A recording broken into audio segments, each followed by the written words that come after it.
Hey all, welcome back to today's session. Now today we will be dealing with surface tension and important points regarding surface tension. This is a quick recap of the topic surface tension. So we are not going into the detailed derivations of any of the equations mentioned over here. Okay, so let us start. So what do you mean by surface tension? Before going to surface tension, we have to learn two terms. Two terms are one cohesive force and two adhesive force. What is cohesive force? Same type of molecules force cohesive force. Different types of molecules force adhesive force. In a glass tumbler water molecules force cohesive force, and the force between water and glass is known as adhesive force. Okay, I hope it is clear. അപ്പോൾ നമ്മൾ lotus ലീഫിൽ water drops വന്നു കഴിഞ്ഞാൽ ആ water drop തമ്മിലുള്ള ഫോഴ്സിനെയാണ് നമ്മൾ cohesive force എന്ന് വിളിക്കുക. Water ഡ്രോപ്പും lotus ലീഫും തമ്മിലുള്ള ഫോഴ്സിനെയാണ് എന്ത് വിളിക്കുക? അഡ്ഹസീവ് ഫോഴ്സ് എന്ന് വിളിക്കുക. അപ്പൊ തന്നെ നമുക്കൊരു ഐഡിയ കിട്ടിയിട്ടുണ്ടാവും അല്ലെ? So when cohesive force is more, ആ ലിക്വിഡ് പാർട്ടിക്കിൾസ് തമ്മിൽ കൂടുതൽ ഫോഴ്സ് ഉണ്ട്, അഡ്ഹസീവ് ഫോഴ്സ് കുറവാണ്. അപ്പൊ പറ്റി പിടിക്കില്ല, അതായത് സ്റ്റിക്ക് ചെയ്യില്ല. So whenever we consider water droplets on the surface of lotus leaf, they will not stick together. It is due to the fact that cohesive force between water drops is greater than adhesive force between water and lotus leaf. Okay, appo sticky ayanilla condition endha, adhesive force should be greater than endha, cohesive force aanu. Okay, just a term nammal parnu nu matram. Now let us come to surface tension. Surface tension nu parnu kayna it is the property of the free surface of a liquid at rest, by virtue of which it behaves as a stretched elastic membrane so as to possess minimum surface area. ഇതിപ്പോൾ നമ്മൾ എല്ലാ ബുക്കിലും നോക്കിയാലും കാണുന്ന ഒരു definition ആണ്. അപ്പോൾ അതെന്താ, നമ്മൾ രണ്ട് ടേം നോക്കണം. ലിക്വിഡ് റെസ്റ്റിലായിരിക്കണം, ഫ്രീ സർഫസ്. ഫ്രീ സർഫസ് എന്ന് പറഞ്ഞു കഴിഞ്ഞാൽ ലിക്വിഡ് എയർ ഇന്റർഫേസ് അങ്ങനെ വരുന്നതാണ് നമ്മൾ ജനറലി ഫ്രീ സർഫസ് എന്ന് പറയാം. ലിക്വിഡ് സോളിഡ് എയർ ഇന്റർഫേസ് വരുന്നതാണ്. അപ്പം ഫ്രീ സർഫസ് വരണം, പിന്നെന്താ റെസ്റ്റിലായിരിക്കണം, പിന്നെന്താ സ്ട്രെച്ച്ഡ് ഇലാസ്റ്റിക് മെമ്പറൈൻ ആയിട്ട് ബിഹേവ് ചെയ്യാൻ വേണം, പക്ഷെ സർഫസ് ഏരിയ എന്താ മിനിമായിരിക്കണം. ഇത്രയും കാര്യങ്ങൾ നമ്മുടെ മനസ്സിലുണ്ടെങ്കിലാണ് നമുക്ക് എപ്പോഴും സർഫസ് ടെൻഷന്റെ ക്വസ്റ്റ്യൻസും ബാക്കി കാര്യങ്ങളും ചെയ്യാൻ പറ്റുള്ളൂ. ഓക്കെ, അപ്പൊ നമുക്ക് അതിന്റെ എക്സാമ്പിൾസ് നോക്കാം, എന്തൊക്കെ ആപ്ലിക്കേഷൻസ് നോക്കാം. നമുക്കറിയാം, ഇപ്പം നമ്മൾ ബക്കറ്റിലൊക്കെ suppose you have water on inside bucket, നമുക്ക് small insects can walk over the surface of water ആണ്. കാരണം അത് മുങ്ങിപ്പോവില്ല, അതിങ്ങനെ ചാടിച്ചാടി പുൽച്ചാടിയൊക്കെ കണ്ടിട്ടില്ല, ഇങ്ങനെ പുൽച്ചാടി പോലത്തെ ചെറിയ ചെറിയ സാധനങ്ങളൊക്കെ ഇങ്ങനെ ചാടിച്ചാടി പോകും. അതെന്തുകൊണ്ടാണ്? അതൊരു മെംബ്രെയിൻ ആണ്, ആ മെംബ്രെയിനെ അതിനെ താങ്ങി നിർത്താൻ പറ്റും. അതുപോലെ ഇപ്പൊ നമ്മുടെ നീഡില് ഇങ്ങനെ വെച്ച് കഴിഞ്ഞാൽ നമുക്കറിയാം സ്റ്റീലാണ്, സാധാരണ നീഡിലൊക്കെ ആണെങ്കിൽ ഇങ്ങനെ വെച്ച് കഴിഞ്ഞാൽ നേരെ അത് താഴ്ന്നു പോകും അല്ലെ? പക്ഷെ നമ്മൾ കെയർഫുള്ളി ഇങ്ങനെ വെച്ച് കഴിഞ്ഞാൽ നീഡിലിന് എന്ത് ചെയ്യാൻ പറ്റും? ഫ്ലോട്ട് ചെയ്യാൻ പറ്റും. അതിന് റീസൺ എന്താണെന്ന് വെച്ച് കഴിഞ്ഞാൽ ഫ്രീ സർഫസിന് ഇതിന് എന്താണ് മെംബ്രെയിൻ ആണ്, ആ മെംബ്രെയിനെ ഇതിനെ താങ്ങി നിർത്താൻ പറ്റും. ഓക്കെ, അപ്പൊ needle when carefully kept on the surface of water will be able to float on the surface of water due to എന്താ? സർഫസ് ടെൻഷൻ ആണ്. അടുത്ത് നമ്മൾ പറഞ്ഞത് എന്താ? Suppose you have a painting brush ആണെന്നില്ല, ഷേവിംഗ് ബ്രഷ് അല്ലെങ്കിൽ hairs loose ആയിട്ടുള്ള ഏത് ബ്രഷ് ആണെങ്കിലും കുഴപ്പമില്ല. അത് ലിക്വിഡിനകത്ത് പെയിന്റിനകത്തുനിന്നോ ലിക്വിഡിനകത്തുനിന്നോ പുറത്തുനിന്ന് എടുക്കുമ്പോൾ അതിന്റെ ഹെയർസ് ഒക്കെ ഇങ്ങനെ ക്ലീൻ ചെയ്യും, ഇങ്ങനെ കൂമ്പി പോകും അല്ലെ, ഇങ്ങനെ ക്ലീൻ ചെയ്യും. അതിന് എന്താന്ന് വെച്ച് കഴിഞ്ഞാൽ നമുക്ക് ആ ഹെയർസിന്റെ ടിപ്പിലൊക്കെ എന്തുണ്ട്? വാട്ടർ മോളിക്യൂൾസ് ഉണ്ട്. ആ വാട്ടർ മോളിക്യൂൾസ് ഒക്കെ എന്താണ്? ഫ്രീ സർഫസ് ആണ്. അവരുടെ പെക്യുലാരിറ്റി എന്താ? അതിന് മിനിമം സർഫസ് ഏരിയ വരുന്ന രീതിയിൽ അത് എന്ത് ചെയ്യണം? അറേഞ്ച് ചെയ്യണം. അപ്പൊ ഓട്ടോമാറ്റിക്കലി എന്താ വെച്ചാൽ അതിങ്ങനെ ക്ലീൻ ചെയ്യും. എന്തിനു വേണ്ടിയിട്ടാ? മിനിമം എന്താക്കാൻ വേണ്ടിയിട്ടാ? സർഫസ് ഏരിയ ആക്കാൻ വേണ്ടിയിട്ടാണ്. So painting brush shaving brush when taken out of water, their hairs will cling together due to എന്താണ്? സർഫസ് ടെൻഷൻ ആണ്. അപ്പൊ അത് അതത് മോളിക്യൂൾസ് തമ്മിൽ അട്രാക്റ്റീവ് ഫോഴ്സ് ആണ് അല്ലെ? അതേപോലെ തന്നെ നമ്മുടെ കുഞ്ഞു ഡ്രോപ്സ്, നമ്മളിപ്പോ ഒരു എന്താ പറയാ ഫില്ലർ അങ്ങനത്തെ സാധനങ്ങളിൽ ഒരു കുഞ്ഞു ഒരു ഡ്രോപ്പ് ലിക്വിഡ് ഡ്രോപ്പ് ഇട്ട് കഴിഞ്ഞാൽ അത് കറക്റ്റ് സ്ഫെറിക്കൽ ഷേപ്പാണ്. മെർക്കുറി അല്ലെങ്കിൽ അങ്ങനത്തെ സാധനങ്ങളൊക്കെ, അതും എന്തുകൊണ്ടാണ്? Surface tension. കാരണം അവർ തമ്മിൽ എന്ത് കൂടുതലായിരിക്കും? കോഹസീവ് ഫോഴ്സ് കൂടുതലായിരിക്കും. അപ്പൊ നമുക്ക് ഇങ്ങനെ പറയാം, surface tension is mainly due to എന്താണ്? കോഹസീവ് ഫോഴ്സ് ആണ്. അപ്പം mercury assumes spherical drops always. Mercury നമ്മൾ ഡ്രോപ്സ് ആയി കഴിഞ്ഞാൽ normally small drops of mercury എപ്പോഴും എന്താണ്? സ്ഫെറിക്കൽ. എന്തുകൊണ്ടാണെന്ന് വെച്ചാൽ രണ്ട് തരത്തിൽ നമുക്ക് ആൻസർ പറയാം. ഒന്ന് കോഹസീവ് ഫോഴ്സ് കൂടുതലാണ്, അല്ലെങ്കിൽ എന്ത് പറയാം? സർഫസ് ടെൻഷൻ കൂടുതലാണ്. ഓക്കെ, ഇനി നമുക്ക് ഒരു ഫിഗറിന്റെ എക്സാമ്പിൾ നോക്കാം. സപ്പോസ് നമ്മുടെ കയ്യിൽ ഒരു സോപ്പ് ഫിലിം ഉണ്ടെന്ന് വെക്കും. ഒരു സോപ്പ് ഫിലിം ഉണ്ട്, ഇതൊരു സോപ്പ് ഫിലിമിന്റെ ഒരു ഫ്രെയിം ആണ്. ഇവിടെ സോപ്പ് ഫിലിം നമ്മൾ പതുക്കെ ഒരു റെക്ടാംഗുലർ അല്ലെങ്കിൽ സ്ക്വയർ ഫ്രെയിമിൽ എന്താ പറയുക ഫ്രെയിം എടുത്തിട്ട് ഒരു ബക്കറ്റിലെ സോപ്പ് പത ഉണ്ടാക്കിയിട്ട് അതിൽ പതുക്കെ ഡിപ്പ് ചെയ്ത് ഇങ്ങനെ പുറത്തേക്ക് എടുക്കുവാന്ന് വെക്കും. എന്നിട്ട് ഇതിൽ ഞാനൊരു കെയർഫുൾ ആയിട്ട് ഒരു കുഞ്ഞ് ലൈറ്റ് ആയിട്ടുള്ള നീഡില്, കാരണം ഇതൊരു മെംബ്രെയിൻ ആണ്, അപ്പൊ ഒരു നീഡില് മീൻസ് ഒരു എന്താ പറയാ ഒരു നൂലിട്ട് കഴിഞ്ഞാൽ അത് കറക്റ്റ് ഇങ്ങനെ നിൽക്കും. ഇനി ഇവിടെ ഞാൻ പിയേഴ്സ് ചെയ്ത് കഴിഞ്ഞാൽ, suppose I pierce at the middle നിന്നില്ല ഇതിന്റെ ഇൻസൈഡ് പോർഷനിൽ പിയേഴ്സ് ചെയ്ത് കഴിഞ്ഞാൽ ഇതൊക്കെ എന്താ ഫ്രീ സർഫസാ. അപ്പൊ ഇവിടെ ഫിലിം ഉണ്ട് കേട്ടോ, ഇവിടെ എപ്പോഴും ഫിലിം ഉണ്ട്, സോഫ്റ്റ് ഫിലിം ഉണ്ട്. ഇവിടുത്തെ ഫിലിമിനെ ഞാൻ എന്ത് ചെയ്തു, പിയേഴ്സ് ചെയ്തു.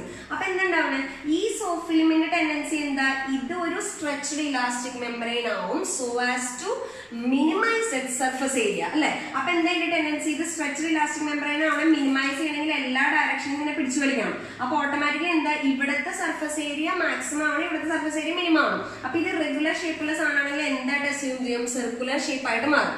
അതേപോലെ തന്നെ ഇതേ ക്വസ്റ്റ്യൻ തന്നെ നമ്മൾ ഇങ്ങനെ മാറ്റുവാണെങ്കിൽ, അതായത് ഇപ്പൊ നമ്മുടെ കയ്യിൽ ഒരു സർക്കുലർ ഫ്രെയിം ഉള്ള ഇതുണ്ടെന്ന് വെച്ചു, അതിലേക്ക് സോഫ്റ്റ് ഫിലിം ആണ്, ഇങ്ങനെ ഒരു വയർ ഇട്ടു. ഈ പോർഷൻ എ ആണ്, ഈ പോർഷൻ ബി ആണ്. ഞാൻ ഈ പോർഷന്റെ ഉള്ള സോഫ്റ്റ് ഫിലിമിനെ ഞാൻ പൊട്ടിച്ചു, എഗെയിൻ പിയേഴ്സ് ചെയ്തു. എഗെയിൻ എന്താ ഉണ്ടാവുക, അപ്പൊ ഇവിടെ ഫിലിം ഉണ്ട്, സ്റ്റിൽ ഇവിടെ ഫിലിം, നേരത്തെ രണ്ട് സൈഡിലും ഉണ്ടായിരുന്നു, ഇപ്പൊ ഇവിടെ ഫിലിം ഉണ്ട്. ഇനി ഈ ഫിലിമിന്റെ ടെൻഡൻസി എന്താ, ഈ ഫിലിം സ്ട്രെച്ച്ഡ് ഇലാസ്റ്റിക് മെംബ്രെയിൻ ആവണം, സോ ആസ് ടു പൊസസ് എന്താണ് മിനിമം സർഫസ് ഏരിയ. അപ്പൊ ഇതിന്റെ സർഫസ് ഏരിയ കുറയ്ക്കാനുള്ള വഴിയാണ് നമ്മൾ നോക്കണേ. അപ്പൊ കുറയ്ക്കുമ്പോൾ എന്താ ചെയ്യുക, ഈ ഫിലിം ഓട്ടോമാറ്റിക്കലി ഇങ്ങനെ ഇവിടെ അറേഞ്ച് ചെയ്യും. എന്നാലാണ് അതിന് എന്ത് കുറയുള്ളൂ, ഇങ്ങോട്ട് പിടിച്ചു വലിക്കുകയാണ്, ഓരോ ഡയറക്ഷനിൽ അത് പിടിച്ചു വലിക്കും, എന്നാലാണ് എന്ത് കുറയുള്ളൂ, അവിടെ സർഫസ് ഏരിയ കുറയുള്ളൂ. അപ്പൊ എന്താ സംഭവിക്കുക, ഇവിടെ ഇത് ഈ ഇങ്ങനെ റീഅറേഞ്ച് ചെയ്യും എന്ന് പറഞ്ഞു കഴിഞ്ഞാൽ എയുടെ സൈഡിൽ നിന്ന് നോക്കുമ്പോൾ അത് കോൺകേവ് ആയിട്ട് മാറും, ബിയുടെ സൈഡിൽ നിന്ന് നോക്കുമ്പോൾ എന്ത് ഷേപ്പായിട്ട് മാറിയിട്ടുണ്ടാവും, കോൺവെക്സ് ഷേപ്പായിട്ട് മാറിയിട്ടുണ്ടാവും. എന്ന് പറഞ്ഞാൽ ഞാനിപ്പോ ഇങ്ങനെ ഇറഗുലർ ഷേപ്പുള്ള ഒരു സാധനം ഇട്ടാലും എന്ത് തന്നെയാണ് സംഭവിക്കുക, സെയിം തന്നെയാണ്. അപ്പൊ സർഫസ് ടെൻഷന്റെ ക്വസ്റ്റ്യൻ ചെയ്യുമ്പോൾ നമ്മൾ എന്തൊക്കെ നോക്കണം, ഫ്രീ സർഫസ് നോക്കണം, മിനിമം സർഫസ് ഏരിയ വരണം, അതുപോലെ തന്നെ എന്താണ് നമ്മളുടെ ആ മിനിമം സർഫസ് ഏരിയ ഒരു സ്ട്രെച്ച്ഡ് ഇലാസ്റ്റിക് മെംബ്രെയിൻ ആയതുകൊണ്ട് അതിൽ നിന്ന് എന്ത് വരും, ഇങ്ങനെ ഫോഴ്സ് വെച്ച് പിടിച്ചു വലിക്കും. ഓക്കെ, ഇനി തെറ്റുന്നൊരു ക്വസ്റ്റ്യൻ പറയാം. Small drops of water or mercury assume spherical shape ആണ്, but big drops of water assumes spherical shape പറയാൻ പറ്റില്ല, ബിക്കോസ് അതിങ്ങനെ ഫ്ലാറ്റൻ ചെയ്ത് ഇങ്ങനെ വരാം അല്ലെ.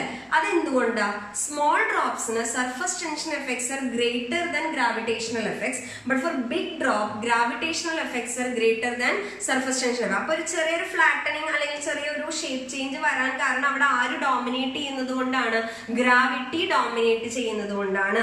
എല്ലാ ലിക്വിഡ് ഡ്രോപ്സും സ്ഫെറിക്കൽ ഇൻ ഷേപ്പ് അല്ല, ഏത് ലിക്വിഡ് ഡ്രോപ്സ് മാത്രമാണ് സ്ഫെറിക്കൽ ഇൻ ഷേപ്പ്, അതായത് സർഫസ് ടെൻഷൻ ഡോമിനേറ്റ് ചെയ്യുന്ന സാധനത്ത് മാത്രം. അപ്പൊ സ്മോൾ ഡ്രോപ്സിനാണ് എന്ത് ഡോമിനേറ്റ് ചെയ്യുക, ഗ്രാവിറ്റിനെക്കാട്ടി എന്ത് ഡോമിനേറ്റ് ചെയ്യുക, സർഫസ് ടെൻഷൻ ഡോമിനേറ്റ് ചെയ്യുക when there are no other external forces. Okay, ഇത്രയുമാണ് അപ്ലിക്കേഷൻ ടൈപ്പ്. ഇനി let us check how to calculate എന്താണ് surface tension and force due to surface tension, എങ്ങനെ മാത്തമാറ്റിക്കലി കാൽക്കുലേറ്റ് ചെയ്യാമെന്ന് നോക്കാം. Okay,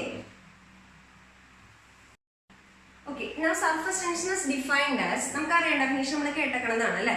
it is a force acting on an imaginary line drawn on the free surface of a liquid per unit length എന്നാണ് പറയാം. പക്ഷെ ഇത് പലർക്കും confusion ആണ്, അത് എന്താണെന്ന് എക്സ്പ്ലെയിൻ ചെയ്ത് തരാം, എന്നാലേ നമുക്ക് ഇതിന്റെ ക്വസ്റ്റ്യൻസ് ചെയ്യാൻ പറ്റുള്ളൂ. അതായത് ഇപ്പൊ ഇതൊരു ഫ്രീ സർഫസ് ഓഫ് ലിക്വിഡ് ആണ് വെച്ചാൽ നിങ്ങളുടെ കയ്യിൽ ഒരു വെസൽ ഉണ്ട്, ആ വെസലിനെ നമ്മൾ ഇങ്ങനെ വെർട്ടിക്കലി നോക്കുന്ന ഫ്രീ സർഫസ് കേട്ടോ, അത് മാത്രമാണ് കൺസിഡർ ചെയ്തിരിക്കുന്നത്. അതിൽ നമ്മളൊരു ഇമാജിനറി ലൈൻ വരച്ചു, ആ ഇമാജിനറി ലൈൻ എങ്ങനെ വരയ്ക്കണം, ഫ്രീ സർഫസിൽ തന്നെ വരയ്ക്കണം. ഏതാണോ ഫ്രീ സർഫസ് ആ ഫ്രീ സർഫസിൽ തന്നെ വരയ്ക്കണം. അപ്പൊ ഞാൻ ഇമാജിനറി ലൈൻ വരച്ചു.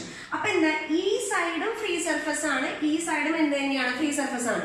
ഇനി ഈ ഇമാജിനറി ലൈനിന്റെ ഇപ്പത്തെ സൈഡിലുള്ള ഇതിന്റെ ടെൻഡൻസി എന്താ, ഇതിന്റെ ഏരിയ മിനിമൈസ് ചെയ്യാനാണ്. ഇപ്പത്തെ സൈഡിലുള്ള ടെൻഡൻസി എന്താ, അതിന്റെ ഏരിയ മിനിമൈസ് ചെയ്യാനാണ്. അപ്പൊ എന്താ സംഭവിക്കുക, ഇതിന്റെ ഏരിയ മിനിമൈസ് ചെയ്യാൻ നേരത്തെ നമ്മൾ ആ വയറിന്റെ കേസ് അല്ലെങ്കിൽ ഇറഗുലർ ഷേപ്പിന്റെ സാധനത്തിന്റെ കേസ് പറഞ്ഞില്ലേ, അതേപോലെ ഈ സർഫസ് ഇതിനെ ഇങ്ങോട്ട് പിടിച്ചു വലിക്കാൻ നോക്കും, മറ്റേ സർഫസ് ഇതിനെ ഓപ്പോസിറ്റ് ഡയറക്ഷനിൽ പിടിച്ചു വലിക്കാൻ നോക്കും. അപ്പൊ അതാണ് നമ്മൾ പല ബുക്കിലും കാണുന്ന ടാൻജൻഷ്യൽ ഫോഴ്സ് എന്ന് കാണുന്നത്. ഓക്കെ, അപ്പൊ ഇത് ടാൻജൻഷ്യൽ ഫോഴ്സ് ആണ്, ഇങ്ങോട്ടും ടാൻജൻഷ്യൽ ഫോഴ്സ് ഉണ്ട്. ഇനി എങ്ങനെ സർഫസ് ടെൻഷൻ ഡിഫൈൻ ചെയ്യാം, അതൊരു പ്രോപ്പർട്ടി ഓഫ് ദ ലിക്വിഡ് ആണ്. സർഫസ് ടെൻഷൻ നമ്മൾ ഇങ്ങനെ ഡിഫൈൻ ചെയ്യാം, ടാൻജൻഷ്യൽ ഫോഴ്സ് അല്ലെങ്കിൽ force normal to the tangential force കൊണ്ട് ഉദ്ദേശിക്കുന്നത് നമ്മൾ വരയ്ക്കുന്ന സർഫസിന് ആ ടാൻജൻഷ്യൽ ഫോഴ്സ്, ഈ സർഫസിനുള്ള ഫോഴ്സിനെയാണ് നമ്മൾ ഉദ്ദേശിക്കുന്നത്. അപ്പൊ force divided by effective length over which, effective length on which surface tension acts. മക്കളെ നിങ്ങൾ ഇങ്ങനെ ഓർക്കണം, എന്നാലേ നമുക്ക് സർഫസ് ടെൻഷന്റെ ക്വസ്റ്റ്യൻസ് ഈസി ആയിട്ട് ചെയ്യാൻ പറ്റുള്ളൂ. അപ്പോൾ surface tension equal to force by effective length on which surface tension acts. എന്താണ് അതിന്റെ മീനിങ് ഞാൻ കൃത്യമായിട്ട് പറഞ്ഞുതരാം. നോക്കൂ, സപ്പോസ് ഞാൻ എടുത്ത ഈ സാധനത്തിന്റെ ലെങ്ത് L ആണെന്ന് വിചാരിക്കും. ഓക്കെ, അപ്പൊ അങ്ങനെയാണെങ്കിൽ ഈ ഫിഗർ വെച്ച്, അതായത് നമ്മൾ എഴുതുന്ന ഇക്വേഷൻസ് നമ്മുടെ സിറ്റുവേഷൻസ് അനുസരിച്ച് നമ്മൾ അതിനെ കറക്റ്റ് നമുക്ക് വിഷ്വലൈസ് ചെയ്യാൻ പറ്റണം എന്നുള്ളതാണ്. അപ്പൊ എങ്ങനെ നോക്കാം, ഫോഴ്സ് എന്ന് പറഞ്ഞാൽ F എന്ന് കൊടുത്തു, divided by effective length on which surface tension acts എന്ന് പറഞ്ഞാൽ ഇപ്പൊ നമ്മൾ എടുത്തത് ഇങ്ങനെ ഒരു നീഡിലാണ്. അപ്പൊ ഈ സൈഡിലെ ലെങ്ത്തിലും ഫോഴ്സ് ആക്ട് ചെയ്യുന്നുണ്ട്, ഈ സൈഡിലെ ലെങ്ത്തിലും. കാരണം എന്താ, ഇവിടുത്തെ ഫ്രീ സർഫസും ഇതിനെ പിടിച്ചു വലിക്കണു, ഇവിടുത്തെ ഫ്രീ സർഫസും പിടിച്ചു വലിക്കുന്നു. അപ്പൊ എന്താ വരാ, F ഡിവൈഡ് ബൈ നമ്മൾ L എടുത്താൽ പോരാ, വിച്ച് ഇസ് ഈക്വൽ ടു എന്താ വരാ 2L ആണ്. പക്ഷെ നമ്മൾ എല്ലാ ദിവസവും അത് ബൈ ഹാർട്ട് പഠിക്കേണ്ടത് ഇത് മാത്രമാണ്, അല്ലെങ്കിൽ നമ്മുടെ മനസ്സിൽ ഉണ്ടാവേണ്ടത് ഇത് മാത്രം. ഇതൊരു സ്പെഷ്യൽ സിറ്റുവേഷൻ ആണ്. നമ്മളൊരു നീഡിൽ ഇങ്ങനെ ഇട്ടു, അങ്ങനെയാണെങ്കിൽ ആ നീഡിലിന്റെ മുകളിൽ നമ്മുടെ സർഫസ് ടെൻഷൻ എങ്ങനെ കാൽക്കുലേറ്റ് ചെയ്യാം എന്നുള്ളത്, നമ്മൾ അല്ലെങ്കിൽ ഫോഴ്സ് എങ്ങനെ കാൽക്കുലേറ്റ് ചെയ്യാം എന്നുള്ളതാണ് നമ്മൾ പറഞ്ഞത്. അപ്പൊ നമ്മളെപ്പോഴും ഓർക്കണം എന്താ, സർഫസ് ടെൻഷൻ എന്ന് പറഞ്ഞാൽ force divided by effective length on which surface tension acts. I hope effective length എന്ന് പറഞ്ഞാൽ എന്താണെന്ന് മനസ്സിലായെന്ന് ഞാൻ വിചാരിക്കുന്നു. നിങ്ങൾക്ക് ഏതൊക്കെയാണോ ഫ്രീ സർഫസ്, അതിലേക്ക് ഏതൊക്കെയാണ് ഫ്രീ സർഫസ് ആണോ ഫോഴ്സ് ആക്ട് ചെയ്യിപ്പിക്കുന്നത്, അതൊക്കെ എന്തായിട്ട് വരും, എഫക്റ്റീവ് ലെങ്ത് ആയിട്ട് വരും. നമുക്ക് ഒന്നും കൂടി നോക്കാം, ഒരു എക്സാമ്പിളും കൂടെ നോക്കാം ഇതിന്റെ. ഓക്കെ, അടുത്ത എക്സാമ്പിളിലേക്ക് പോണേക്കാട്ടി മുന്നേ നമുക്ക് ഫോഴ്സിന്റെ ഇക്വേഷൻ കൂടെ എഴുതിയിട്ട് പോവാം. കാരണം വെച്ചാൽ ചിലപ്പോൾ ക്വസ്റ്റ്യൻ പേപ്പറിൽ ചില സ്ഥലത്ത് എക്സ്പ്രഷൻ ഫോർ സർഫസ് ടെൻഷൻ എന്ന് ചോദിക്കും, ചില സ്ഥലത്ത് force due to surface tension ചോദിക്കും. അപ്പൊ ഇവിടുന്ന് നമുക്ക് force due to surface tension എന്താ വരിക, surface tension into effective length on with surface tension. അപ്പൊ ഞാൻ ചെറിയ ഇക്വേഷൻ ഫോമിൽ എഴുതാണ്, force due to surface tension equal to surface tension into L effective എന്ന് എഴുതാണ് കേട്ടോ. എന്താ L എഫക്റ്റീവ് എന്ന് ഓർമ്മ ഉണ്ടാവുമല്ലോ അല്ലെ. What is L effective? It is the effective length over which എന്താണ് സർഫസ് ടെൻഷൻ ആക്ട്സ് എന്നാണ്. അപ്പൊ നമുക്ക് ചില കേസസ് നോക്കാം, ഒരു എന്താ പറയാ 2-3 ക്വസ്റ്റ്യൻ കേസ് ആയിട്ട് നമുക്ക് നോക്കാം. ഒന്നാമത്തെ കേസ് നമ്മുടെ കയ്യില് എഗെയിൻ ഇപ്പൊ നേരത്തെ പറഞ്ഞ പോലെ തന്നെ ഫസ്റ്റ് കേസ്, ഒരു needle floating on the surface of water എന്ന് വെച്ചു. Needle floating on the surface of water, floating on the surface of water നോക്കാം. ഓക്കെ, അപ്പൊ എന്തെങ്കിലും നേരത്തെ പറഞ്ഞ പോലെ നമ്മൾ ഇമാജിൻ ചെയ്യേണ്ടത്, നമ്മുടെ കയ്യിൽ ഒരു വെസൽ ഉണ്ട്, ഒരു നീഡിൽ ഇങ്ങനെ ഫ്ലോട്ട് ചെയ്യണം. ഓക്കെ, അപ്പൊ നമ്മൾ ഇത് വരയ്ക്കുന്നത് ഇങ്ങനെ നോക്കുന്നതാണ് കേട്ടോ, ക്രോസ് സെക്ഷൻ ഇങ്ങനെ നോക്കുന്നതാണ്.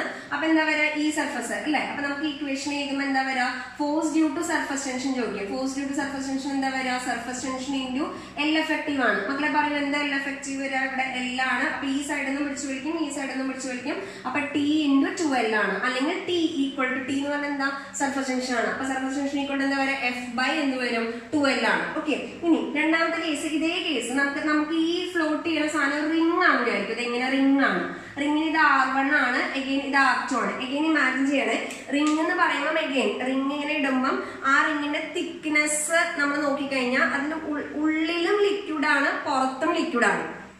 അപ്പൊ ഉള്ളിലെ ലിക്വിഡ് എന്ന് പറഞ്ഞാൽ ഈ ലിക്വിഡ് ഇത് ഇവിടെ ഇപ്പൊ നമ്മളൊരു വെസൽ എടുക്കുകയാണ്. അപ്പൊ ഈ ലിക്വിഡിന്റെ ടെൻഡൻസി എന്താ, ഇതിന്റെ സർഫസ് ഏരിയ മിനിമൈസ് ചെയ്യാനാണ്. അപ്പൊ ഈ പോയിന്റിലൊക്കെ ആക്ട് ചെയ്യും, നോർമലി ഈ പോയിന്റിലൊക്കെ ആക്ട് ചെയ്യും. അതേപോലെ ഇവിടെ ഫ്രീ സർഫസ് ഉണ്ട്, ഇതിന്റെ ടെൻഡൻസി എന്താ, ഇതിന്റെ ഏരിയ എന്ത് ചെയ്യാനാ, മിനിമൈസ് ചെയ്യാനാ. അപ്പൊ എന്താ വരാ, force due to surface tension എന്താ വരാ, force due to surface tension equal to T into effective length. എത്രയൊക്കെ എഫക്റ്റീവ് ലെങ്ത് വരും, ഇവിടുത്തെ മൊത്തം ലെങ്ത്, റിംഗ് ആണ്, റിംഗ് ലെങ്ത് ആണ്, ഏരിയ അല്ല കേട്ടോ, ലെങ്ത് ആണ്. അപ്പൊ എന്താ പറയുക, ഇവിടെ 2πr1 പ്ലസ് എന്ത് വരും 2πr2. അപ്പൊ ടോട്ടൽ വാല്യൂ എന്താ വരിക, T ഇൻറ്റു 2π ഇൻറ്റു എന്താ വരിക R1 പ്ലസ് R2 ആണ്. അപ്പൊ ഇന്റേണൽ റേഡിയസും എക്സ്റ്റേണൽ റേഡിയസും തരുവാണെങ്കിൽ T into 2π into R1 plus R2 കൊടുക്കാം. ഇതേ കേസ് അത് കേസ് 2 ആണ്, നമ്മുടെ രണ്ടാമത്തെ കേസാണ്. മൂന്നാമത്തെ കേസ് പറയാണ് തിൻ റിംഗ് ആണ് വെക്കൂ, തിൻ റിംഗ്. അപ്പൊ തിൻ റിംഗ് ആണെങ്കിൽ എന്താ, R1ന്റെ വാല്യൂ R2ന്റെ വാല്യൂ ഏകദേശം സെയിം ആണ്. നമ്മൾ വിചാരിക്കും ഒരെണ്ണം 0 അല്ല കേട്ടോ. തിൻ റിംഗ് പറഞ്ഞാൽ നമ്മുടെ കയ്യിലുള്ളത്, ഇപ്പൊ എന്റെ കയ്യിലൊക്കെ ഉള്ള ഈ ബാങ്കിൾ പോലത്തെ വെച്ച വളരെ ചെറിയൊരു സാധനം. അപ്പോഴും നിങ്ങൾ ആലോചിക്കണം, ഇത് ഇട്ട് കഴിഞ്ഞ് കഴിഞ്ഞാൽ എന്താ സംഭവിക്കും, ഞാൻ അത് ഊരി കാണിച്ചു തരാം. നമ്മളിങ്ങനെ ഇടുവാണെങ്കിൽ എന്താ സംഭവിക്കുക, ഇവിടെയും ലിക്വിഡ് ഉണ്ടാവും. നമ്മൾ ആ വെള്ളത്തിൽ ഇങ്ങനെ ഇടണം, ഇങ്ങനെ ഇടുമ്പം ഇവിടെയും ലിക്വിഡ് ഉണ്ടാവും, ഇതിന്റെ പുറത്തുണ്ടാവും. അപ്പൊ ഞാൻ അങ്ങനെ കാണിക്കുമ്പോൾ ഇവിടെയും ലിക്വിഡ് ഉണ്ടാവണം, പുറത്തുണ്ടാവും. പക്ഷെ ഈ റേഡിയസും ഏകദേശം എന്ത് തന്നെയാണ്, സെയിം. തിൻ റിംഗ് വരുമ്പോൾ സെയിം ആണ്. അപ്പൊ R1 R2 സെയിം ആയിരിക്കും. അപ്പൊ എന്താ വരിക, തിൻ റിംഗ് ആണെങ്കിൽ equation force due to surface tension equal to T into 2π into എന്താ വരിക, R1 മാത്രം സെയിം ആണ്. അപ്പൊ നമുക്ക് എന്താ വരിക, R പ്ലസ് R എന്ന് വരും അല്ലെ. അപ്പൊ T ഇൻറ്റു 2π ഇൻറ്റു 2R. ഒരുപാട് കുട്ടികൾ ചോദിക്കുന്ന ഒരു ക്വസ്റ്റൻ ആണ്. റിംഗ് ഒക്കെ വരുമ്പോൾ ലിക്വിഡിന്റെ സർഫസിൽ എങ്ങനെയാ മിസ്സേ 2 എക്സ്ട്രാ വരണേ, 2 സർഫസ് ഉണ്ടോ? അത് ഭയങ്കര കൺഫ്യൂഷൻ ആണ്. അപ്പൊ ഇവിടെ വരെ ടോട്ടൽ ആൻസർ വരുമ്പോൾ T×4πr വരാം. ഇതേ സാധനം ഒരു ഡിസ്ക്, തിൻ പ്ലേറ്റ്, നമ്മളൊക്കെ ഫുഡ് കഴിക്കുന്ന കുഴികളൊന്നും ഇല്ലാത്തൊരു തിൻ പ്ലേറ്റ് നമ്മൾ കൺസിഡർ ചെയ്യുകയാണെങ്കിൽ, ആ പ്ലേറ്റ് ആണ് ഇട്ടിരിക്കണമെങ്കിൽ 4ാമത്തെ കേസ് നമ്മൾ കൺസിഡർ ചെയ്യുമ്പം ഒരു പ്ലേറ്റ് ആണ് നമ്മൾ കൺസിഡർ ചെയ്യുന്നത് വെച്ചാൽ ഇങ്ങനെ പ്ലേറ്റ് ഇടും. അപ്പൊ പ്ലേറ്റ് ഇടുമ്പോൾ എന്താണെന്ന് വെച്ച് കഴിഞ്ഞാൽ ഫ്രീ സർഫസ് എന്ന് പറയുന്നത് ലിക്വിഡ് എയർ ഇന്റർഫേസ് ഉണ്ടാവണം, എന്നാൽ മാത്രമേ ഫ്രീ സർഫസ് ആവുള്ളൂ. അപ്പൊ നമ്മളൊരു പ്ലേറ്റ് കൺസിഡർ ചെയ്ത് കഴിഞ്ഞാൽ, ഇപ്പൊ ഇതൊരു നോട്ട്ബുക്ക് ആണ്, ഇതുപോലത്തെ ഒരു സാധനം കേട്ടോ. അപ്പൊ പ്ലേറ്റ് ആണെങ്കിൽ ഞാൻ ഇത് ഇവിടെ ലിക്വിഡ് ഉണ്ടെങ്കിൽ ഇതിന്റെ താഴെയുള്ള സാധനത്തിന് എനിക്ക് ഫ്രീ സർഫസ് എന്ന് വിളിക്കാൻ പറ്റില്ല. എന്തേ പറ്റുള്ളൂ? ഇതിന് ചുറ്റുമുള്ളതിനെ എനിക്ക് എന്ത് വിളിക്കാൻ പറ്റുള്ളൂ? Free surface. കാരണം എയർ ലിക്വിഡ് ഇന്റർഫേസ് വരണം. അപ്പൊ എന്താ, ഇവിടെ നമുക്ക് ഇല്ല ഫ്രീ സർഫസ്, ഈ എക്സ്റ്റേണൽ പോർഷൻ മാത്രമേ ഉള്ളൂ. അപ്പൊ ഒരു ഡിസ്ക് കൺസിഡർ ചെയ്യുമ്പോൾ, പ്ലേറ്റ് അല്ലെങ്കിൽ തിൻ പ്ലേറ്റ് കൺസിഡർ ചെയ്യുമ്പോൾ ഈ എക്സ്റ്റേണൽ സർഫസ് മാത്രമാണ് എന്തായിട്ട് വരിക? ഫ്രീ സർഫസ് ആയിട്ട് വരിക. അപ്പൊ ഇവിടെ ഉണ്ടോ? ഇല്ല. അപ്പൊ എന്താ വരിക? Force due to surface tension എന്താ വരിക? പറയൂ. T × എത്ര മതി? 2πr മതി. എന്താ ഇത് രണ്ടും തമ്മിലുള്ള വ്യത്യാസം എന്ന് മനസ്സിലായെന്ന് വിചാരിക്കണു. ഇവിടെ T × എത്ര മതി? 2πr മതി. ഇങ്ങനെയാണ് നമ്മൾ ഫോഴ്സ് ഡ്യൂ ടു എന്ത് കാൽക്കുലേറ്റ് ചെയ്യുക? സർഫസ് ടെൻഷൻ കാൽക്കുലേറ്റ് ചെയ്യുക. Now let us consider we have a soap film. ഇത് പല ഷേപ്പുള്ള ക്വസ്റ്റ്യൻ ആയിട്ട് ചോദിക്കാം കേട്ടോ. ഒരു യു ഷേപ്പ്ഡ് ഫിലിം ഉണ്ട്, അല്ലെങ്കിൽ ഇങ്ങനെ റെക്ടാങ്കുലർ ഫിലിം ഉണ്ട്. U have A soap film and a slider is attached to soap film. Okay, what is the force required to move the slider with a constant velocity v എന്ന് ചോദിക്കും. അല്ലെങ്കിൽ ഈ force required to ഇതിനെ ഇങ്ങനെ നീക്കാനുള്ള force എത്രയാണെന്ന് ചോദിക്കാം. അപ്പൊ അപ്പോൾ നമ്മൾ മനസ്സിലാക്കണം ഈ സോപ്പ് ഫിലിം എന്ന് പറയുന്നത്, ഇവിടുത്തെ സോപ്പ് ഫിലിം എന്ന് പറയുന്നത് ഒരു ഫ്രീ സർഫസ് ആണ്. ആ ഫ്രീ സർഫസിന്റെ മുകളിൽ എന്ത് ആക്ട് ചെയ്യും? സർഫസ് ടെൻഷൻ ഇങ്ങോട്ട് ആക്ട് ചെയ്യുന്നുണ്ടാവും, ഇല്ലേ? സർഫസ് ടെൻഷൻ ആക്ട് ചെയ്യുന്നുണ്ടാവും. അപ്പൊ force due to surface tension ഇവിടെ വരും. ആ force due to surface tension തന്നെ ആയിരിക്കണം എന്തെന്ന് പറയുന്നത് റിക്വയർഡ് ഫോഴ്സ് എന്ന് പറയുന്നത്, ഇല്ലേ? Required force. എന്നാലല്ലേ നമുക്ക് ഇതിനെ ഒരുമിച്ച് നീക്കാൻ പറ്റില്ല. എന്താ, ഒരേ ഫോഴ്സ് ആണോ എന്നാലേ നീക്കാൻ പറ്റുള്ളൂ. ഇനി എന്താ, എത്രയാ force due to surface tension വരിക? സർഫസ് ടെൻഷന്റെ എഫക്റ്റീവ് ലെങ്ത്. സോപ്പ് ഫിലിംസ് വരുമ്പം there are 2 free surfaces എന്ന് പറഞ്ഞു കഴിഞ്ഞാൽ, ഒരു സോപ്പ് ഫിലിം ഫോം ചെയ്താൽ ഇപ്പുറത്തെ സൈഡും എയറുമായിട്ട് കോണ്ടാക്ട് ആണ്, ഇപ്പുറത്തെ സൈഡും എയറുമായിട്ട് കോണ്ടാക്ട് ആണ്. അപ്പൊ 2 ഫ്രീ സർഫസ് വരും. അപ്പൊ എഫക്റ്റീവ് ലെങ്ത് വരുമ്പോൾ ലിക്വിഡിൽ 2 ഫ്രീ സർഫസ് അല്ല വരുന്നത്, സോപ്പ് ഫിലിമിൽ 2 ഫ്രീ സർഫസ് വരും. അപ്പൊ എന്താ പറയുക? T × എന്താ പറയുക? 12 വരും. എന്തുകൊണ്ടാണ് 12 കൊടുത്തതിന് മനസ്സിലായിട്ടുണ്ടാവും. 2 ഫ്രീ സർഫസ് ആണ്. കാരണം ഇവിടെ സോപ്പ് ഫിലിം ഉണ്ടെങ്കിൽ ഇപ്പുറത്തെ മേയറാണ്, ഇപ്പുറത്തെ മേയറാണ്. പക്ഷെ ലിക്വിഡ് എടുക്കുമ്പോൾ നമ്മുടെ കൺസിഡറേഷൻ എങ്ങനെയാ വന്നത്? 2 ഫ്രീ സർഫസ് എങ്ങനെയാ വന്നത്? നമ്മൾ ഇട്ട സാധനം തന്നെ 2ആയിട്ട് ഡിവൈഡ് ചെയ്യുന്നത് കൊണ്ട് വന്നതാണ്. അപ്പൊ 2ൽ 2 ഫ്രീ സർഫസ് വരികയൊക്കെ ചെയ്തു. 2 കൺസിഡറേഷൻ ആണ്. അപ്പൊ ഇവിടെ നമുക്ക് force required to move the slider with a constant velocity എന്ന് പറയുന്നത് എന്ത് തന്നെയാണ്? Force due to surface tension which is equal to T × എന്താ വരിക? 2L ആയിരിക്കും. T × എത്രയാണ്? 12. Now let us check what is the force required to lift a body from free surface of a liquid. എന്ന് പറഞ്ഞപ്പോൾ നമ്മൾ simple example ആണെങ്കിൽ consider A plate. നമ്മൾ കുഴികളുള്ള plate ആണെങ്കിൽ കുഴപ്പമൊന്നുമില്ല. അല്ലെങ്കിൽ എന്തെങ്കിലും ഒരു എന്താ പറയുക ഫ്ലാറ്റ് സർഫസ് ഉള്ള ഒരു മെറ്റീരിയൽ എന്ന് വെച്ചു, അത് നമ്മൾ വെള്ളത്തിലേക്ക് പതുക്കെ ലോവർ ചെയ്ത് കൊണ്ടുവന്ന് വെച്ചിട്ട് പിന്നെ വലിക്കാൻ നോക്കിക്കഴിഞ്ഞാൽ നമുക്ക് ബുദ്ധിമുട്ടാണ്. കാരണം എന്താ, ആ വെള്ളം അവിടെ പറ്റി പിടിച്ചിട്ടുണ്ടാവും. പറ്റി പിടിക്കുക എന്ന് പറഞ്ഞു കഴിഞ്ഞാൽ, അപ്പൊ ഞാൻ ഒരു എന്താ പറയാ എക്സാമ്പിൾ പറയുമ്പോൾ ഇങ്ങനെ ഒരു ഷേപ്പുള്ള ഒരു സാധനമാണെങ്കിൽ ആ വെള്ളം ഇങ്ങനെ എല്ലാ സൈഡിലും നമുക്ക് നല്ലോണം കെയർഫുൾ ആയി നോക്കി കഴിഞ്ഞാൽ മനസ്സിലാവും. ഇങ്ങനെ എല്ലാ സൈഡിലും ഇങ്ങനെ എന്താ പറയാ ഇങ്ങനെ പറ്റി പിടിച്ചിട്ടുണ്ടാവും. എന്നിട്ട് നമ്മൾ പിന്നെ അതിനെ വലിച്ചിങ്ങനെ എടുക്കുക ചെയ്യുക. അപ്പൊ നമുക്ക് 2 കേസായിട്ട് നോക്കാം. Force required to lift a body from free surface വിളിക്കും. ഒരു നീഡിൽ എടുക്കുകയാണെങ്കിൽ നോക്കാം. നീഡിൽ നമ്മളത് ഇമാജിൻ ചെയ്യണം. അപ്പൊ നീഡിൽ ഇങ്ങനെ എടുക്കുകയാണെങ്കിൽ, ആ നീഡിൽ എടുക്കുകയാണെങ്കിൽ ഇങ്ങനെ, അപ്പൊ ഞാൻ ഇതാണ് പെന്നാണ് നീഡിൽ എന്ന് വെച്ചു, ഇത് ഞാൻ വെള്ളത്തിനകത്ത് കൊണ്ടുവന്ന് വെച്ചു. വെള്ളത്തിനകത്ത് കൊണ്ടുവന്ന് വെച്ച് നീ എടുക്കാൻ നോക്കുകയാണെങ്കിൽ ഈ വെള്ളം വാട്ടർ ഇതിങ്ങനെ ഒഴുകി നിൽക്കും, അല്ലെ? ഇങ്ങനെ ഈ 2 സൈഡിൽ ഒഴുകി നിൽക്കും. അപ്പൊ എന്താ ഉണ്ടാവുക? ഇതാണ് ഫ്രീ സർഫസ്. ഫ്രീ സർഫസിന് ടാൻജൻഷ്യൽ ആയിട്ടുള്ള ഫോഴ്സ് ആണ് സർഫസ് ടെൻഷൻ ഫോഴ്സ്. ഫ്രീ സർഫസിന് ടാൻജൻഷ്യൽ ആയിട്ടുള്ള ഫോഴ്സ് ആണ് സർഫസ് ടെൻഷൻ ഫോഴ്സ്. അപ്പൊ ഈ ഫ്രീ സർഫസിന്റെ ടെൻഡൻസി എന്താ? ഇതിന്റെ ഏരിയ കുറയ്ക്കാനാ. ഈ ഫ്രീ സർഫസിന്റെ ടെൻഡൻസി എന്താ? ഇതിന്റെ ഏരിയ കുറയ്ക്കാനാണ്. അപ്പൊ എന്താ സംഭവിക്കുക? ഓൾറെഡി mg എന്ന് പറഞ്ഞ വെയിറ്റ് ആക്ട് ചെയ്യുന്നുണ്ടാവും. പിന്നെ എന്ത് താഴേക്ക് ആക്ട് ചെയ്യുന്നുണ്ടാവും? സർഫസ് ടെൻഷനും താഴേക്ക് ആക്ട് ചെയ്യുന്നുണ്ടാവും. അപ്പൊ ഞാനിത് വരയ്ക്കാൻ ട്രൈ ചെയ്ത് കഴിഞ്ഞാൽ, അത് ഇമാജിൻ ചെയ്യേണ്ട ഒരു സാധനമാണ് കേട്ടോ. ട്രൈ ചെയ്ത് കഴിഞ്ഞാൽ അത് ഇങ്ങനെ വരും. അപ്പൊ ഓൾറെഡി mg താഴേക്ക് ആക്ട് ചെയ്യുന്നുണ്ടാവും. പിന്നെ നമ്മൾ ആ പ്ലേറ്റിന്റെ ഇത് പറഞ്ഞ പോലെ ലിക്വിഡ് ഇങ്ങനെ നിൽക്കുന്നുണ്ടാവും. ആ ലിക്വിഡ് കാരണം താഴോട്ട് ആ ലിക്വിഡിന്റെ ടെൻഡൻസി ഇതാണ് ഫ്രീ സർഫസ്, അതിന്റെ ടെൻഡൻസി എന്താ ഏരിയ മിനിമൈസ് ചെയ്യണം. അപ്പൊ എന്താ ഫോഴ്സ് ഡ്യൂ ടു സർഫസ് ടെൻഷനും താഴേക്ക് ആക്ട് ചെയ്യും. അപ്പൊ എത്രയാ ഫോഴ്സ് റിക്വയർഡ് എന്താ വരിക mg plus force due to surface tension ആണ്. നിങ്ങൾക്കറിയാം ഒരു നീഡിലിനെ വലിക്കണമെങ്കിൽ ഫോഴ്സ് ഡ്യൂ ടു സർഫസ് ടെൻഷന്റെ വാല്യൂ എത്രയാ വരിക T ഇൻറ്റു. അപ്പൊ നമ്മൾ മറ്റേ കേസ് ആലോചിക്കണം, നീഡില് ലിക്വിഡിൽ വെച്ച് കഴിഞ്ഞാൽ എത്രയാ force due to surface tension വരിക T ഇൻറ്റു എത്ര വരും 12 ആണ്. അപ്പം നമുക്ക് വരാം സാധാരണ ഒരു സാധനത്തിന് ടേബിളിൽ നിന്ന് പൊക്കാൻ mg മതി. പക്ഷെ ഒരു ലിക്വിഡ് സർഫസിൽ നിന്ന് പൊക്കാൻ വേണ്ടി mg plus an extra force is required. What is that extra force? It is nothing but force due to surface tension. അപ്പൊ ചില ക്വസ്റ്റ്യൻ പേപ്പറിൽ എക്സ്ട്രാ ഫോഴ്സ് ചോദിക്കാറുണ്ട്. അപ്പൊ എക്സ്ട്രാ ഫോഴ്സ് എത്രയാ വരിക force due to surface tension. ചില question പേപ്പറിൽ അങ്ങനെ മാത്രമേ ചോദിക്കുള്ളൂ. What is extra force required to remove an object from the free surface of a ലിക്വിഡിനെ ചോദിക്കുള്ളൂ. അപ്പൊ അതെന്താണ് force due to surface tension ആണ്. അപ്പൊ ഇത് നമുക്കൊന്ന് ചെക്ക് ചെയ്തോ. ഒരു പ്ലേറ്റ് ആണ് വെക്കും. അപ്പോഴാലോചിക്കാം പ്ലേറ്റ് ആണ്. പ്ലേറ്റ് നമ്മളിങ്ങനെ പൊക്കാൻ നോക്കുമ്പോൾ ഇങ്ങനെ ആയി മാറും ഫ്രീ സർഫസ്. അപ്പൊ സർഫസ് ടെൻഷൻ അതിനെ പിടിച്ചു വലിക്കും. അപ്പൊ നിങ്ങളുടെ മനസ്സിൽ വരേണ്ടത് സർഫസ് ടെൻഷൻ എപ്പോഴും ഇങ്ങനെ ആക്ട് ചെയ്യുന്ന ഒരു സാധനം അല്ല. നമ്മളുടെ സിറ്റുവേഷൻസ് അനുസരിച്ച് അതിന്റെ ഡയറക്ഷൻസ് ഒക്കെ മാറിക്കൊണ്ടിരിക്കും. Force due to surface tension ഒക്കെ മാറിക്കൊണ്ടിരിക്കും. എപ്പോഴും അത് ആരെ ഡിപ്പെൻഡ് ചെയ്യുന്ന സാധനമാണ് ഫ്രീ സർഫസിനെ ഡിപ്പെൻഡ് ചെയ്യുന്ന സാധനമാണ്. അപ്പൊ നമ്മളിവിടെ നോക്കുമ്പോൾ ഒരു പ്ലേറ്റ് നമ്മൾ നോക്കുകയാണെങ്കിൽ ഫോഴ്സ് റിക്വയർഡ് മോളിലേക്ക് നമ്മൾ ഫോഴ്സ് കൊടുക്കണം. എന്ത് താഴേക്ക് ആക്ട് ചെയ്യും mg താഴേക്ക് ആക്ട് ചെയ്യും. എഗെയിൻ എന്ത് താഴേക്ക് ആക്ട് ചെയ്യും force due to surface tension. എത്രയാ റിക്വയർഡ് ഫോഴ്സ് വരെ F is equal to mg plus ഇത് പ്ലേറ്റ് ആണ് കേട്ടോ, ഒരു പ്ലേറ്റ് ആണ്. അപ്പൊ mg plus force due to surface tension so it is equal to mg plus നമ്മൾ നേരത്തെ ചെയ്തതാണ്. പ്ലേറ്റ് പറയുമ്പോൾ അതിന്റെ താഴെയുള്ള സർഫസ് എന്തല്ല ഫ്രീ സർഫസ് അല്ല, ഇപ്പുറത്ത് മാത്രമേ വരുള്ളൂ. അപ്പൊ എന്താ വരിക T ഇൻറ്റു എത്ര വരും 2πr. So if extra force is asked what is your answer? It is nothing but force due to surface tension. So it is T into 2πr. I hope it is clear. ഇത് NCERT figure ആണ്, എല്ലാവരും കണ്ടിട്ടുണ്ടാവും. ഈ ഫിഗറിൽ പറഞ്ഞിരിക്കുന്ന ഒരു vertical glass plate എന്നാണ് കേട്ടോ. അപ്പൊ ആ ഫിഗർ വിഷ്വലൈസ് ചെയ്യുന്നതിലാണ് പലർക്കും മിസ്റ്റേക്ക് വരാം. എന്നിട്ട് ഇവിടെ ചോദിച്ചിരിക്കുന്ന സർഫസ് ടെൻഷന്റെ എക്സ്പ്രഷൻ എന്താണ്? അതായത് ജസ്റ്റ് ഒരു വെയിറ്റ് ഹാൻഡ് ചെയ്തപ്പോൾ ഈ ഗ്ലാസ് പ്ലേറ്റിനെ ലിഫ്റ്റ് ചെയ്യാൻ വേണ്ടി ജസ്റ്റ് അല്ലെങ്കിൽ ഇക്വിലിബ്രിയത്തിലാക്കാൻ വേണ്ടി ജസ്റ്റ് ഒരു വെയിറ്റ് ആഡ് ചെയ്തു. തിൻ ഗ്ലാസ് പ്ലേറ്റ് ആണ്, അപ്പൊ അതിന്റെ വെയിറ്റിന് റെലവൻസ് ഇല്ല. അപ്പൊ ഇവിടുത്തെ സർഫസ് ടെൻഷൻ ഇക്വേഷൻ എന്താണ്? വെർട്ടിക്കൽ ഗ്ലാസ് പ്ലേറ്റ് ആണ്. അപ്പൊ നമ്മളെല്ലാവരും ഇപ്പൊ ഈ ഫിഗർ വെച്ചാൽ പറയാം, അങ്ങനെയല്ല. വെർട്ടിക്കൽ ഗ്ലാസ് പ്ലേറ്റ് എന്ന് പറയുമ്പോൾ അത് ഇങ്ങനത്തെ സാധനം. അപ്പൊ നമ്മുടെ ലിക്വിഡിൽ അതിനെ ഡിപ്പ് ചെയ്തിരിക്കുകയാണ്. അപ്പൊ ഈ സൈഡിലും ലിക്വിഡ് ഉണ്ട്, ഈ സൈഡിലും ലിക്വിഡ് ഉണ്ട്. എഫക്റ്റീവ് ലെങ്ത് ഓവർ വിത്ത് സർഫസ് ടെൻഷൻ ആക്ട്സ് എന്ന് പറയുന്നത് എന്താണ് ആലോചിക്കൂ അല്ലെ? ഇവിടെയും ലിക്വിഡ് ഉണ്ട്, ഇവിടെയും ലിക്വിഡ് ഉണ്ട്. എന്താ പറയുക ഈ ലെങ്ത് ആണ്, അതുപോലെ ഈ ലെങ്ത്തും ഉണ്ട് അല്ലെ? നമ്മൾ അതിനെ പൊക്കണം എന്നുണ്ടെങ്കിൽ ലൈറ്റ് ഗ്ലാസ് പ്ലേറ്റ് ആണെങ്കിൽ വെയിറ്റ് ഉണ്ടെങ്കിൽ mg plus force due to surface tension ആണ്. ഇതിൽ തിൻ ഗ്ലാസ് പ്ലേറ്റ് എന്ന് പറഞ്ഞിട്ട് അതിന്റെ വെയിറ്റിന് റെലവൻസ് ഇല്ല. അപ്പൊ അതൊന്ന് ക്ലിയർ ആക്കാം. ഒരുപാട് പേർക്ക് അത് എന്താ പറയുക കൺഫ്യൂഷൻ ആണ്. NCERT ഇങ്ങനെ പറഞ്ഞിരിക്കുന്നത് അത് ശരിയാണോ അല്ലയോ എന്നുള്ളത് കൺഫ്യൂഷൻ ആണ്. NCERT പറഞ്ഞിട്ട് ക്രിസ്റ്റൽ ക്ലിയർ ആണ്.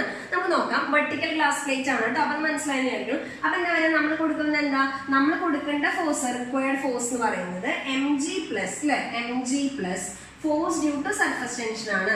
ഇത് ലൈറ്റ് എന്ന് പറഞ്ഞതുകൊണ്ട് ലൈറ്റ് ഗ്ലാസ് പ്ലേറ്റ് എന്ന് പറഞ്ഞുകൊണ്ട് ഞാൻ ഈ mg അതായത് നമ്മുടെ തിൻ ഗ്ലാസ് പ്ലേറ്റ് ആണ്, അതിന്റെ വെയിറ്റ് നെഗ്ലക്ട് ചെയ്യുകയാണെങ്കിൽ W is equal to എത്ര വരെ T ഇൻറ്റു 2L ആണ്. എങ്ങനെയാ മക്കളെ 2L വന്നതെന്ന് മനസ്സിലായിട്ടുണ്ടാവും. ഇത് ഇങ്ങനെ ഒരു സാധനമാണ് അല്ലെ? അപ്പൊ ഇവിടെയും ലിക്വിഡ് ആണ്, ഇവിടെയും ലിക്വിഡ് ആണ്. എഫക്റ്റീവ് ലെങ്ത് ഏരിയ അല്ല, എഫക്റ്റീവ് ലെങ്ത് ഓവർ വിത്ത് സർഫസ് ടെൻഷൻ ആക്ട്സ്. അപ്പൊ കുറെ പേര് ചോദിക്കും ഇതിനെന്താ? അത് വേണ്ടല്ലോ, ലിക്വിഡിന്റെ ഫ്രീ സർഫസും ഈ പറയുന്ന സാധനം ഇത് മാത്രം മതി, അല്ലാതെ ഇപ്പുറത്തെ എയർ ആണ് അല്ലെ? അപ്പൊ ഇത് മാത്രം മതി. അപ്പൊ എന്താ വരിക T ഇൻറ്റു 2L ആണ്. അപ്പൊ എത്രയാ നമുക്ക് വരാം? Surface tension is equal to W by എന്താ വരിക 2L ആണ്. ആ വെയിറ്റിന്റെ വാല്യൂ ഇവിടെ mg എന്ന് അവർ തന്നിട്ടുണ്ടെങ്കിൽ നമുക്ക് ആ വാല്യൂ mg ബൈ എന്ത് കൊടുക്കാം 2L എന്ന് കൊടുക്കാം. ഓക്കെ ആയിരുന്നു വിചാരിക്കണം. Okay. Now this is an NCERT question, exercise question 10.17. Okay. The question is detail ആയിട്ട് പറയുന്നത് ജസ്റ്റ് അതിന്റെ ഔട്ട് ഇത് പറയാം. ഒരു സോഫിലിം ഉണ്ട്, യു ഷേപ്ഡ് വയർ ഫ്രെയിമിൽ ഒരു സോഫിലിം ഫോം ചെയ്തിട്ടുണ്ട്. അതിനകത്ത് ഒരു സ്ലൈഡർ ഉണ്ട്. The slider supports a weight of 1.5 into 10⁻⁻². Newton. Slider supports a weight എന്ന് പറഞ്ഞു കഴിഞ്ഞാൽ it can be the weight of the slider plus എന്തെങ്കിലും ഒരു അഡീഷണൽ സാധനം. Total weight that is supported by the slider is 1.5 into 10⁻². Newton. Length of the wire is given as 30 cm. You have to calculate surface tension of soft film. Soft film എന്ന് പറയുമ്പോൾ സൂക്ഷിക്കണം, ഓർമ്മയുണ്ട് നേരത്തെ പറഞ്ഞത് അല്ലേ. അപ്പൊ എന്താ ചെയ്യേണ്ടത്, ഇവിടെ എന്താ ഈ വെയിറ്റിനെ ബാലൻസ് ചെയ്യാം, സപ്പോർട്ട്സ് ഇതിനെ ബാലൻസ് ചെയ്യണം. അപ്പൊ ആര് ബാലൻസ് ചെയ്യാം, ഇക്വിലിബ്രിയത്തിൽ നിൽക്കണമെങ്കിൽ ഫോഴ്സ് ഡ്യൂ ടു ആര് ബാലൻസ് ചെയ്യാം, സർഫസ് ടെൻഷൻ ആണ്. അപ്പൊ എന്താ ഇക്വേഷൻ വരിക, force due to surface tension equal to weight എന്നാ വരിക. എത്രയാ force due to surface tension വരിക, 2L ആണ്. കാരണം എന്താ, സോഫ്റ്റ് ഫിലിം അപ്പുറത്തെ സൈഡ് നമ്മളോട് കാണിക്കുന്നത് ഇങ്ങനെയാണെങ്കിലും സോഫ്റ്റ് ഫിലിം എന്ന് പറയുമ്പോൾ ഇപ്പുറത്തെ സൈഡും എയർ ഇപ്പുറത്തെ സൈഡും എയർ ആണ്, അങ്ങനെ കൺസിഡർ ചെയ്യണം. അപ്പൊ T into 12 which is equal to 1.5 into 10 raised to -2 newton ആണ്. Again T into 12 2 into ഇത് 30 സെന്റിമീറ്ററിന് തന്നിട്ടുണ്ട്. അപ്പൊ 30 into 10 raised to -2 which is equal to 1.5 into 10 raised to -2 newton. Solve ചെയ്ത് കഴിഞ്ഞാൽ നമുക്ക് എന്ത് കിട്ടും, surface tension of soft film കിട്ടും. ഇത് എക്സസൈസ് 10.17 ആണ്. അതിന്റെ തൊട്ട് താഴെ ഇതുപോലെ വേറൊരു എക്സാമ്പിളും കൂടി ഉണ്ട്. രണ്ടും ചെയ്യേണ്ടത് 1.8 17 ഒരേ പ്രിൻസിപ്പിൾ വെച്ചാണ്. എല്ലാവരും ഒന്ന് ട്രൈ ചെയ്ത് നോക്കാം. Okay, now let us check what are the factors affecting surface tension. Okay, so as temperature, when temperature increases, surface tension of liquid generally decreases. Okay, at critical temperature surface tension will be 0 and at boiling point also surface tension equal to 0. അപ്പോൾ വാട്ടറിൻ്റെ പറയുകയാണെങ്കിൽ small changes in temperature, generally നമ്മൾ liquids പറയുകയാണെങ്കിൽ ഇങ്ങനെ എഴുതാം, small changes in temperature S0 into S0 എന്ന് പറയുന്നത് S dash equal to S into 1 minus alpha delta T എന്നാണ് പറയുക, സ്മോൾ ചേഞ്ചസ് ഇൻ ടെമ്പറേച്ചേഴ്സ്. അപ്പൊ ജനറലി ഇങ്ങനെ ഒരു ഗ്രാഫാ വരാം for small delta T, small delta Ts. ഇത് നമ്മുടെ എയിംസിനൊക്കെ ചോദിച്ചിരിക്കുന്ന ക്വസ്റ്റൻ ആണ്. സർഫസ് ടെൻഷൻ വേഴ്സസ് ടെമ്പറേച്ചറിന്റെ ഗ്രാഫ് എന്താണ്, സ്മോൾ ചേഞ്ചസിന് ലീനിയർ വേരിയേഷൻ വരാം. വളരെ വലിയ ഇതാണെങ്കിൽ ടെമ്പറേച്ചേഴ്സ്, അത് നമ്മൾ എപ്പോഴും NCERT-യിലും അങ്ങനെ ഒരു ഡിസ്ക്രിപ്പൻസി വരാറുണ്ട് നോർമലി. ഇത് സ്മോൾ ചേഞ്ചസ് ഇൻ ടെമ്പറേച്ചേഴ്സ് ആണ്. അപ്പൊ ലാർജ് വാല്യൂസ് ഓഫ് ടെമ്പറേച്ചേഴ്സ് ആണെങ്കിൽ ഇത് ഇങ്ങനെയാ വരാം കേട്ടോ. അതായത് ഇതിന്റെ കൂടെ ശരിക്കും 1 minus alpha into delta t plus beta minus beta into delta t square എന്നൊക്കെ പറഞ്ഞ കുറച്ച് ടേംസ് വരും. പക്ഷെ അത് നിങ്ങളുടെ സിലബസിന് അത്ര ഇല്ലാത്തതുകൊണ്ട് പറയണില്ല. അപ്പൊ കൃത്യമായിട്ട് നോക്കിയിട്ട് സ്മോൾ റേഞ്ചസ് ഓഫ് ടെമ്പറേച്ചർ എന്ന് പറയുമ്പോൾ ഇങ്ങനെയാണ് ഗ്രാഫ് വരിക. ജനറലി ഫോർ ടെമ്പറേച്ചർ എന്ന് പറയുമ്പോൾ ഏതാ ഗ്രാഫ് വരിക, ഇതാണ് ഗ്രാഫ് വരിക. അപ്പൊ as temperature increases generally surface tension decreases. പിന്നെ ചോദിക്കുന്ന ക്വസ്റ്റൻ എന്താ, ക്രിട്ടിക്കൽ ടെമ്പറേച്ചറിൽ water surface tension 0, boiling point reach ചെയ്യുമ്പോൾ സർഫസ് ടെൻഷൻ എത്രയാണ് വരാം, 0. കാരണം ബോയിലിംഗ് പോയിന്റ് എത്തുമ്പോഴേക്ക് തിളയ്ക്കാൻ തുടങ്ങും. ഫ്രീ സർഫസ് ഒന്നും പറയാൻ പറ്റില്ല, റെസ്റ്റിലുള്ള സർഫസിന്റെ കേസിൽ മാത്രമേ നമുക്ക് എന്ത് പറയാൻ പറ്റുള്ളൂ, സർഫസ് ടെൻഷൻ പറയാൻ പറ്റുള്ളൂ. പിന്നെ ഇമ്പോർട്ടന്റ് ആയിട്ട് ചോദിക്കുന്നത് ഇംപ്യൂരിറ്റീസ് ആഡ് ചെയ്യുമ്പോഴാണ്. 2 ടൈപ്പ് ഇംപ്യൂരിറ്റീസ് ഉണ്ട്, ഒന്ന് ഫുള്ളി സോളിബിളും 2 പാർഷ്യലി സോളിബിളും. എപ്പോഴും ചോദിക്കുന്നതാണ് partially soluble like detergents add ചെയ്ത് കഴിഞ്ഞാൽ സർഫസ് ടെൻഷൻ ഡിക്രീസ് ചെയ്യും.